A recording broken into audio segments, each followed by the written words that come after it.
Perkenalkan, saya Mahfudatul Zulfa. Hari ini kita akan meresensi novel. Dan saya akan meresensi sebuah novel yang berjudul Bidadari Bermata Bening. Identitas novel. Judul Bidadari Bermata Bening, pengarang Habibur Rahman El-Shirazi, penerbit Republika, tahun terbit 2017, jumlah halaman 337. Pengenalan tokoh. Aina Mardia, seorang santriwati santun yang menjadi kodimah atau pembantu di rumah Pak Kiai dan Bunyai di pesantrennya, bernama Aina Mardia, yang dalam Al-Quran dikisahkan sebagai ratunya bidadari. Ia kerap dipanggil Aina. Banyak yang meragukan kemampuannya, namun ia tetap berjuang keras sehingga mampu meraih prestasi. Afifuddin. Gus Afif merupakan putra ketiga dari Kiai Sobron dan Bunyai Nur Fauzia, pengasuh pondok pesantren Kansul Ulum, seorang yang penyayang, religius, dan memiliki pembawaan tegas. Gus Afif adalah lelaki yang disukai Aina. Resensi novel. Aina, seorang santriwati yang menuntut ilmu di pesantren Kansul Ulum. Pesantren itu boleh disebut sebagai salah satu pesantren tertua di Magelang. Terletak di pinggiran Secang, tepatnya di desa Candiretno. Asrama dan tempat belajar santri putra dan putri dipisah dengan sangat ketat. Hanya saja dalam kegiatan-kegiatan besar, semua santri dikumpulkan menjadi satu dengan tempat duduk dipisah. Salah satu kegiatan akbar yang diadakan tiap tahun adalah kegiatan haflah akhir sana. Sore itu matahari bersinar lembut. Pesantren itu seperti sedang berpesta. Bazar busana muslimah dan bazar buku digelar sebagai bagian perayaan haflah akhir sana. Usai sholat asar, Rahmatun mengajak Aina untuk melihat panggung wayang kulit, salah satu yang istimewa dalam haflah akhir sana di pesantren itu. Malam itu, langit biru tua, bintang gemintang memamerkan kerlipnya. Udara sejuk mengalir dari lereng Merbabu menyapa kawasan Gerabak dan Secang. Ribuan orang tumpah ruang di kawasan pesantren Kansul Ulum Candiretno. Aina mendengarkan keindahan genting itu sambil mencuci pakaian di kamar mandi rumah Kiai Sobron.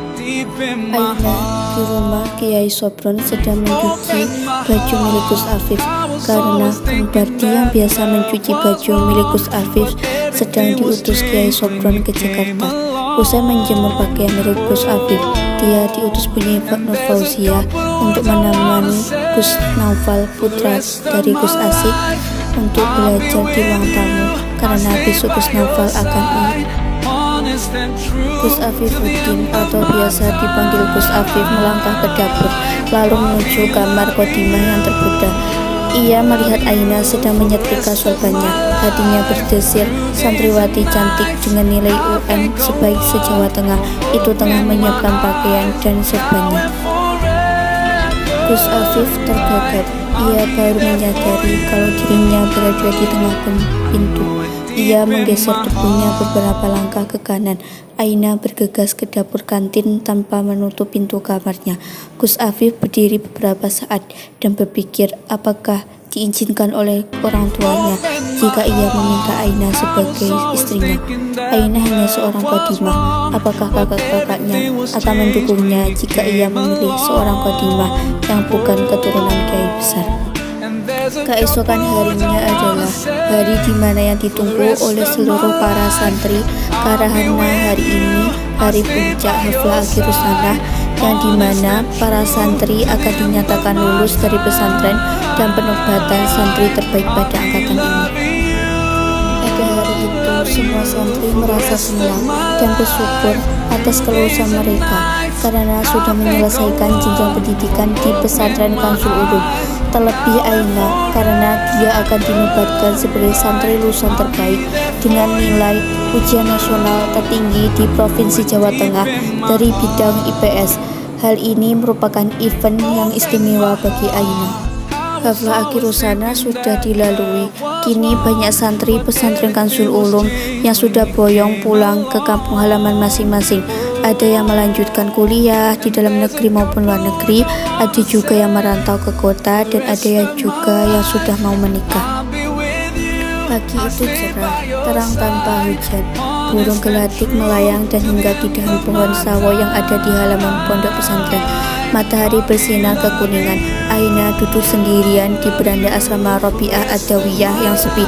Semua teman-teman seangkatannya sudah pergi boyong setengah bulan yang lalu, dan adik kelasnya sedang libur panjang setelah menerima rapor.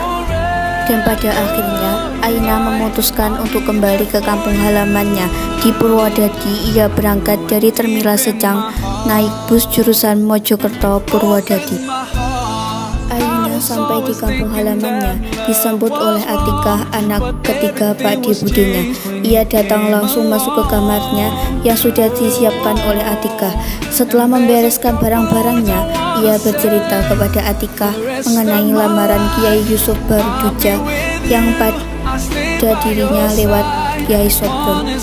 Setelah melakukan sholat istiqoroh selama 3 malam berturut-turut, akhirnya Aina merasa bahwa seorang soleh seperti Kiai Yusuf Baruduja tidak bisa ia tolak. Tetapi pakde dan budenya tidak menyetujui lamaran itu. Dan pada akhirnya pakde dan budenya menjodohkan Aina dengan seorang DPRD yang bernama Yoyo, yang notabene orang yang jauh dari agama. Tetapi Aina tidak bisa menolak perjodohan tersebut. Ketika Aina terlanjur menerima lamaran Yoyo, keluarga Kiai Sobron datang meminang Aina untuk putranya Gus Afif. Ternyata pertolongan yang diharapkan telah datang terlambat. Mendengar pernikahan Aina dan Yoyo, Gus Afif merasa tertekan, yang membuatnya jatuh sakit karena harapannya menikah dengan orang yang ia cintai sudah pupus. Mulai dari situlah perjuangan keras bagaimana Aina menjaga kesuciannya agar tidak direnggut paksa oleh suaminya yang kerap mabuk dan main wanita. Pernikahan Aina dan Yoyo tidak bertahan lama karena Yoyo terjerat kasus korupsi yang membuat Aina menggugat cerai. Setelah beberapa bulan bercerai dengan Yoyo, Gus Afif datang menemui Aina untuk melamar dia menjadi istrinya, dan pada akhirnya mereka menikah. Setelah menikah, mereka berdua memutuskan untuk menuntut ilmu di Universitas Al-Azhar di Kairo, Mesir.